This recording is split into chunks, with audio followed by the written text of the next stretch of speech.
大家好，今日係2024年嘅10月5日。今日講下一個人物，從呢個人物講到個時代，講到一啲人嘅取態。咁咧，話說咧，台灣一個藝人咧就叫吳慷仁。吳慷仁咧就係喺10幾年前咧就係喺台灣啦開始出道啦，然後當年嘅太陽花學運咧，佢就係有份聲援嘅。咁啊，作為一個年輕人，見到台灣咧有好多學生上街示威，咁佢都毫不例外地係即係聲援咗呢個嘅太陽花學運啦。因為當年馬英九咧就意圖咧就推出呢個嘅服貿條例，咁但係咧台灣好多人認為咧咁樣係有問題嘅。咁結果咧就係太陽花學運啦，好多人咧就係上街啦，咁啊最後佔領咗立法院，咁所以佢係有份聲援太陽花學運嘅人。咁但係呢10幾年咧，佢係有咩發展咧？佢就係喺呢個嘅做台灣做模特兒啦，亦都拍電影。咁啊喺早2年咧，佢就係喺李心潔監製嘅一套電影度咧，馬來西亞電影就做男主角，結果咧就攞咗金馬獎最佳男主角，咁啊相當之出色啦，個表現亦都好好。咁啊如今咧佢就係要去中國發展啦，咁啊就係同好多台灣藝人一樣要去中國發展。咁因為中國咧嗰個市場大啊嘛，你做一個綜藝節目，跑一個綜藝節目，隨時賺到幾千萬一年。咁但係喺台灣喺馬來西亞，你就係做嗰啲綜藝節目，幾千萬台幣都未必賺到啊！咁所以咧就係好多藝人咧就係希望翻大陸發展嘅。咁佢簽咗中國嘅經理人公司，咁啊仲喺中國咧有戲開。但係咧佢個對手啊孫儷咧，似乎咧而家新聞傳出就話辭演喎，因為咧就不滿咧佢嘅政治取態啊。因為喺10月1號咧有好多嘅藝人咧喺微博都發表啲愛國嘅言論，咁吳慷仁作為一個新入去呢個市場嘅人啦，當然會俾人放大啦。佢寫咩咧？祝福感受中華，咁啊祝福感受中華咧呢個叫戰略模糊啊，因為喺1992年咧所謂嘅汪辜會談9·2共識，其實就係一種戰略模糊。當年嘅9·2共識咧就雙方各講各說話嘅，其實根本冇達成共識。就雙方各講各說話，就係呢個嘅國民黨就仍然係講緊三民主義統一中國，講緊咧呢個中華民國咧先係正朔所在，而呢個嘅大陸咧就講緊中華人民共和國要用一國兩制收回台灣。所謂9·2共識就係各說各話，簡單嚟講就係一個中國各自表述，就係一個中國大家都承認噶啦，但係呢個中國係邊一個中國咧，就讓下一代人解決啦。呢個中國就係到底係中華民國定係中華人民共和國先係代表一個中國呢？就唔能夠純粹根據聯合國嘅席位去決定喎，因為1949至1971年啊，中華民國先至喺聯合國常任理事國嚟喎。如果根據聯合國嘅席位決定呢，咁即係中華人民共和國喺1949至到1971年係不存在噶啦，不被認受噶啦，不承認啊嘛，咁唔係純粹根據呢個席位去決定嘅。咁而1971年至今咧，中華民國就唔喺呢個嘅常任理事國，亦都唔係呢個嘅聯合國嘅成員國。咁呢個係一個客觀嘅事實，但係唔係因為咁樣咧去決定即係邊一個係正統與否嘅。咁但係1992年嘅時候，所謂嘅戰略模糊啦，去到而家習近平咧就唔能夠容許戰略模糊咯。習近平咧就要講啦，呢個嘅必然統一必須統一，亦都係必定會統一。亦都相信咧，佢要任內解決台灣問題，呢個係習近平多次公開講過嘅。咁所以近呢10幾年咧，台灣人啊，即係去大陸咧就唔能夠再用戰略模糊啦。喺習近平時代咧就一定要高調表態。你作為一個台灣藝人去到中國大陸咧，你係沒有不表態嘅自由，沒有沉默嘅自由。因為一旦沉默，一旦不表態咧，就係政治唔堅定咯。政治唔堅定嘅人咧，就會隨時咧。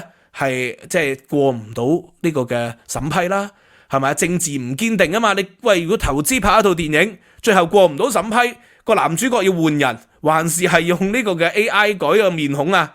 咁所以咧，孫儷咧或者其他嘅演員咧辭演咧，其實亦都不意外嘅，因為政治不堅定。而第二咧就係啲粉絲唔接受，粉絲唔接受嘅時期咧，咁你自然係冇市場啦。咁所以佢沒有呢個嘅不表態嘅自由，冇沉默嘅自由。咁呢個同普世價值當然唔同啦。普世價值認為每個人嘅政治立場咧應該要尊重嘅。你喺英國有人主張蘇格蘭獨立，有人主張英國要脫歐，有人主張要留歐，有人主張要保守黨係所謂咩叫保守啊？就要保守呢個大英帝國嘅領土完整啊嘛。所以呢個保守黨即係各有各自己嘅意見㗎。咁喺多元社會就要尊重唔同人嘅意見，但係呢個中國呢，佢就唔係一個多元社會。中國係一個用法家治理嘅一種體制，所謂法術勢，一定係要統一意志、集中精力，一定係要咩？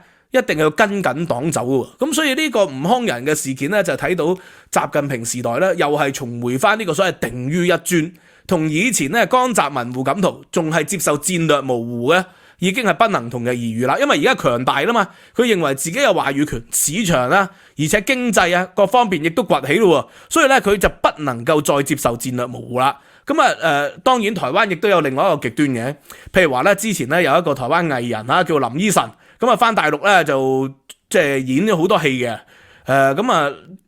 佢咧只係話咧佢係一個成都人，結果咧台灣有好多人咧都係批評佢，就話佢係台灣人喎，宜蘭人喎，點會係成都人啊？佢老師就話咧佢冇教過成都人啊，當然呢個另外一個玻璃心嚟嘅，即係冇問題嘅。就算你移民咗去美國，你都可以話自己嘅祖籍係嚟自呢個嘅英格蘭愛爾蘭噶。咁去到即係美國咧住咗幾廿年啦，100年啦，幾代啦，啲人都話自己係意大利裔美國人嚟嘅。一樣話自己係華裔美國人嚟嘅，冇問題嘅，係咪啊？點解唔可以係呢個嘅成都祖籍嘅台灣人啫？係可以嘅。咁即係人哋問我係咩人咧？我永遠都同人講自己係潮州人嚟嘅。我係喺香港出生，但係我祖籍係潮州嚟噶嘛。咁所以台灣亦都有另外一種極端啦，就係唔容許呢個多元自由嘅表達。現代社會普世價值就應該多元，要尊重人哋。有啲人主張蘇獨，有啲人主張呢個嘅威爾斯獨立。你有乜覺得咩大是大非不能討論啫？係咪啊？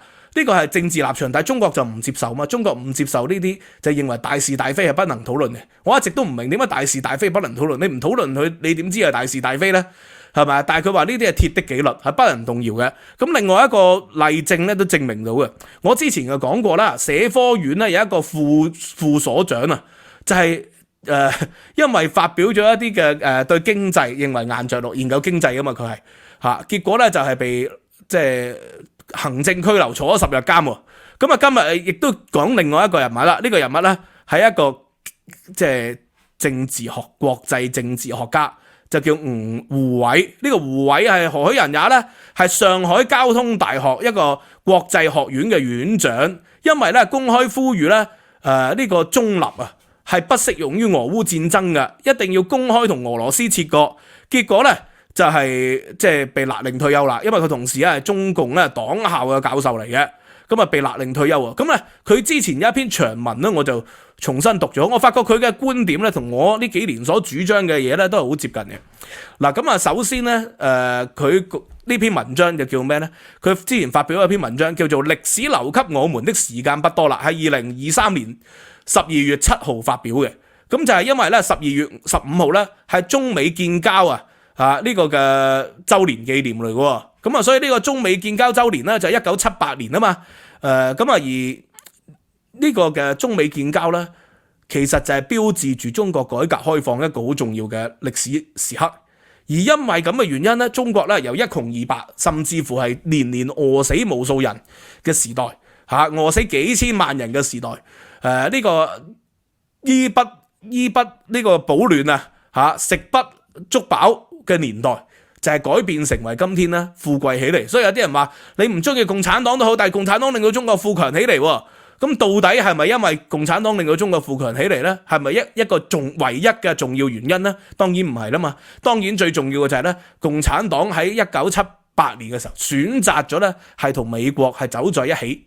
1971年同美國和解啦，叫中美關係正常化啦。然後1978年中美建交咁就係同呢個社會主義陣營同埋呢個資本主義陣營之間，佢選擇咗咧係親近資本主義陣營同呢個蘇聯咧就徹底割裂啦，同越南或者係古巴、朝鮮就唔再係同一個套路咯。佢走上嘅係改革開放，改革開放就係擁抱資本主義咯。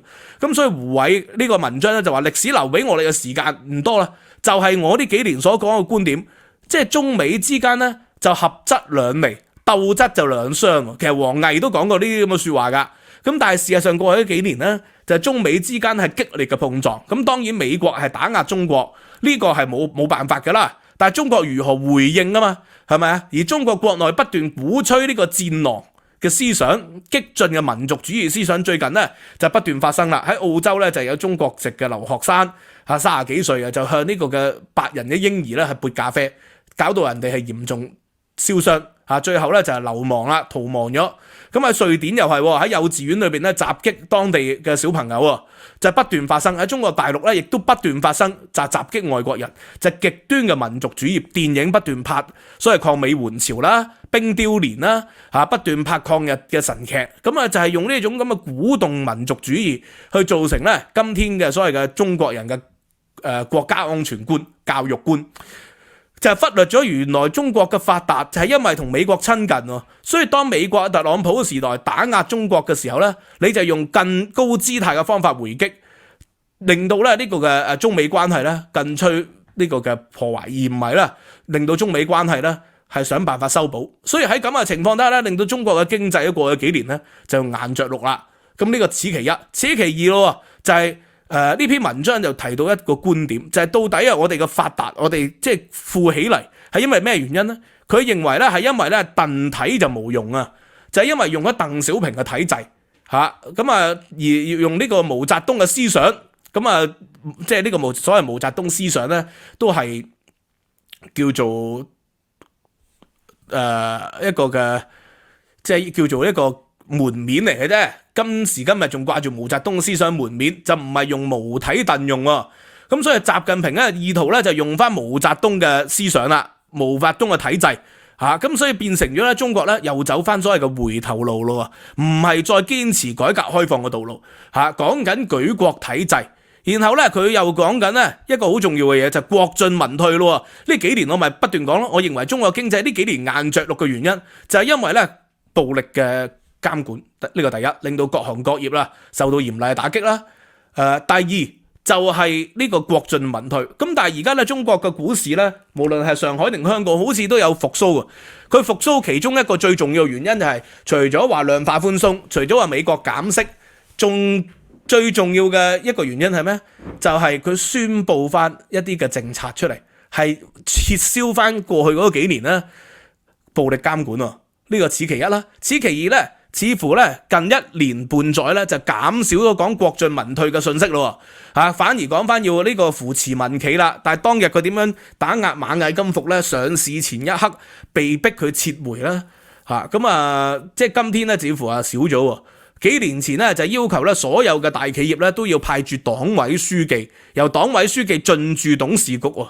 咁即係所有嘅大企業都要聽黨指揮但係而家咧近呢幾個月咧似乎放寬聲氣啦，就係減少呢個嘅干預。咁呢個迷途知返啦。我哋講咗幾年，阿胡偉教授咧喺舊年嘅年底再講多一次，結果今年咧就俾人哋咧勒令咧提早退休就係翻頭先我所講咯。呢個社會咧佢唔容許咧多元意見，佢認為必須要定於一尊因為定於一尊咧，你聽佢講你就會有效率啦。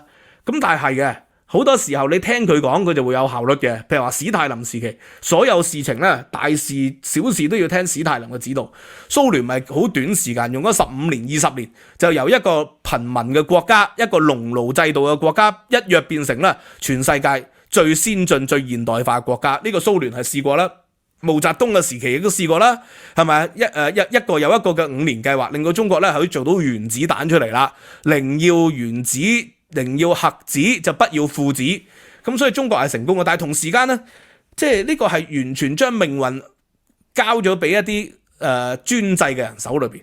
咁你可以係好富貴，可以係好閉翳，你係毫無辦法咧，係可以逃避嘅。你連移民都冇辦法嘅喺嗰個年代喺而家中國好啲啦，有改革開放之後咧多咗移民啦，移民外國。咁但係定於一尊嘅社會咧，就係只能夠將自己同條船咧緊緊壓成一齊，綁成一齊。船開得好咪好咯，沉船咪一齊沉沒咯。你係人民之間係毫無選擇嘅咁所以一個多元嘅社會，即係可能係積弱嘅。多元嘅社會可能係紛亂，效率可能係低嘅，但係每個人咧就能夠各司其職，可以彰顯佢嘅自由意志，可以咧做佢自己喜歡做嘅事情唔會因為一個歌手因為政治立場而受到抵制。當然啦，有市民係抵制佢係佢自己嘅事就唔會話過唔到電影審查過唔到呢個嘅咩監管嘅機構咁樣嘅情況啦因為即係好似即係當然美國，譬如話美國就有好多唔同嘅歌手，主張左派嘅又有，主張右派嘅又有，主張紅藍綠嘅亦都有啊，甚至乎親共產思想亦都有。呢個咪係多元社會，多元咧就係紛亂嘅，但係就係自由咯。呢個就係翻啦，我以前咧寫書嘅時候講過個古仔，顏子嘅古仔嘛，係咪？顏子嘅古仔就咩咧？就話說咧，就係呢個嘅齊王奏樂啊，咁啊顏子咧就同齊王傾偈，齊王就問顏子：喂，我啲大臣係咪好和諧啊？全部都聽晒我指揮，聽晒我講嘅。顏子就話：咁樣唔係叫和啊，咁樣叫同，同和係有分別嘅。和係咩呢？你有冇聽過啊？大王你實好中意聽音樂啦。如果所有音樂咧嘅聲音都一致嘅，所有樂器嘅聲音都一致嘅，所有歌手唱嘅聲音都一致，咁呢首歌好唔好聽？大王梗係話唔好聽啦。同樣道理啊，係咪？如果你食嘢啊，一碟餸啊，即係有6碟餸一餐，6碟都係一個味道嘅，咁你餐飯好唔好食？梗係唔好食噶嘛。所以和同係唔同嘅。同咧就係所有聲音一致，中國而家就行緊呢種聲音，呢種叫法家思想。顏子2000幾年提出嗰啲咧就和不是諧，和就係同。真正嘅和諧咧係點啊？就係6碟餸有唔同嘅味道。音樂咧就每一個樂手咧吹嘅音樂都係唔同，最後咧係透過不同咧而激撞咗一種感覺出嚟，一種係比較即係享受嘅一種氣氛，呢種叫和諧啊。咁所以多元普及就係一種和諧。不過呢個另外一個問題就係過猶不及啦。而家歐美社會亦都有所謂極端思想、政治正確嘅崛起，咁呢種極端思想咧亦都係磨平咗咧社會嘅多元嘅。譬如話佢主張社會好多元，但係有啲人咧主張社會咧呢啲太多元太高調咧，亦都唔係咁好喎。佢就話你打壓多元，咁所以就變成咗咧，佢用佢嘅多元打壓你，就變成佢嘅多元等於一元。呢個係另外一個問題，另外一個課題啦。但係今日從吳康仁嘅故事咧，就再講到胡偉教授嗰個遭遇。咁呢個亦都係無可奈何啦。好嘛，今日講到呢度啦。咁同樣道理，如果我今天仲留咗喺中國大陸教書咧，我一早應該好似胡偉教授，或者甚至乎之前社科院嗰位教授，俾人行政拘留咗噶啦。因為一係就收口啦，如果唔收口，佢就話你妄議大政咯，係咪啊？咁如果係收口嘅，咁社會所有人都聽佢指揮嘅，咁佢咪為所欲為咯，係咪啊？咁而我哋嘅良知又未必過意得去喎，咁所以呢個都係一個命運嘅取捨啦。Anyway， 今日講到呢度啦，收費平台 Patreon 咧有我獨家嘅教學內容係希望大家去支持啦。中國近代史課，咁15蚊美元咧可以無限重溫嘅，VIP 會員可以無限重溫呢個嘅 YouTube 嘅會員同埋 Patreon 嘅會員都可以。咁Patreon 咧用年費訂閱仲有 discount。今日講到呢度，多謝，拜拜。